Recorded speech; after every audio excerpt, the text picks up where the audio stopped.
उत्तर प्रदेश विधानसभा चुनाव जैसे-जैसे नज़दीक आ रहा है, असदुद्दीन ओवैसी की एआईएमएम पार्टी की सरगर्मियाँ उत्तर प्रदेश में बढ़ती हुई नज़र आ रही हैं। असदुद्दीन ओवैसी ने अब तक 2 जनसभाओं को संबोधित 1 महीने के अंदर कर दिया है, तो वहीं 2 और जनसभाओं का ऐलान भी करा है।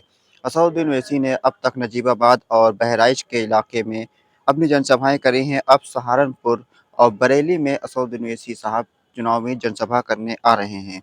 ऐसे में लोगों का कहना है कि असदुद्दीन ओवैसी की पार्टी की इतनी धमाकेदार एंट्री के बाद सूबे की राजनीति पूरी तरीके से बदल सकती है और ख़ास तौर से मुख्य विपक्षी दल समाजवादी पार्टी की मुश्किलें बढ़ सकती हैं।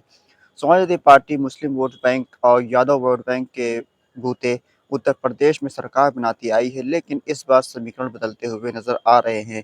जहाँ पर मुस्लिम असदुद्दीन ओवैसी की पार्टी के साथ भी जाते हुए नज़र आ रहे हैं, तो वहीं मुस्लिम वोट समाजवादी पार्टी के साथ भी थोड़े बहुत जाते हुए नज़र आ रहे हैं। तो ऐसे में मुस्लिम वोटों का बिखराव होना तय माना जा रहा है, लेकिन उसके बीच ऐसी भी अटकलें लगाई गई कि असदुद्दीन ओवैसी और अखिलेश यादव के बीच चुनाव में गठबंधन की खबरें भी आईं। असदुद्दीन ओवैसी ने भरे मंच पर ऐलान किया कि अगर कोई भाजपा को हराने के लिए हमको गठबंधन में शामिल करना चाहता है, तो हम इज़्ज़त के साथ उसके साथ शामिल हो सकते हैं, बशर्ते कि हमको बराबरी का दर्जा दिया जाए, मतलब कि सम्मान दिया जाए।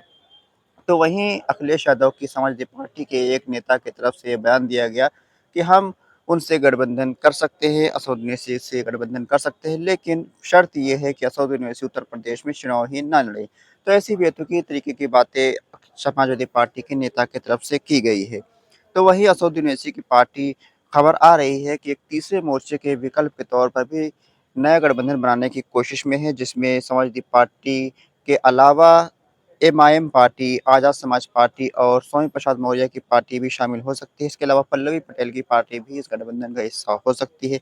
अगर ये गठबंधन अमल में आता है, तो ऐसे में साफ है कि सूबे की राजनीति में समाजवादी पार्टी की मुश्किलें बढ़ती हुई नज़र आ सकती हैं। तो वहीं पिछले कुछ दिनों में अखिलेश यादव के जो चाचा हैं शिवपाल यादव, उन्होंने एक पोस्ट शेयर करी जिसमें उन्होंने असदुद्दीन ओवैसी साहब के साथ अपनी फ़ोटोएँ भी शेयर करी हैं। हालाँकि ये फ़ोटो पिछले विधानसभा चुनाव से पहले की है, लेकिन अखिलेश यादव के चाचा शिवपाल यादव के नाम से एक फ़ेसबुक पर पेज है, 2 लाख के ऊपर उसके फ़ॉलोवर्स हैं, उससे एक फ़ोटो शेयर की गई है जिसमें ये अब अटकलें लगाए जा रहे हैं कि अखिलेश यादव की पार्टी और असद ओवैसी की पार्टी के बीच गठबंधन की चर्चाएँ चल रही हैं और अंदर खाने बातचीत भी शुरू हो चुकी हैं। अब देखना होगा क्या ये दोनों पार्टियाँ 2027 के विधानसभा चुनाव में एक होती हैं या फिर ये दोनों पार्टियाँ अलग-अलग चुनाव लड़ती हैं और जिसका सीधा फ़ायदा भारतीय जनता पार्टी को होता हुआ नज़र भी आ सकता है।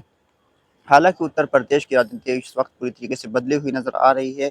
भाजपा इस वक़्त मुश्किल दौर में नज़र आ रही है, तो वहीं समाजवादी पार्टी और असदुद्दीन ओवैसी की पार्टी का गिराव बढ़ता हुआ नज़र आ रहा है। तो वहीं बहुजन समाज पार्टी भी इस बार कुछ अच्छा करने की कोशिश में लगी हुई है।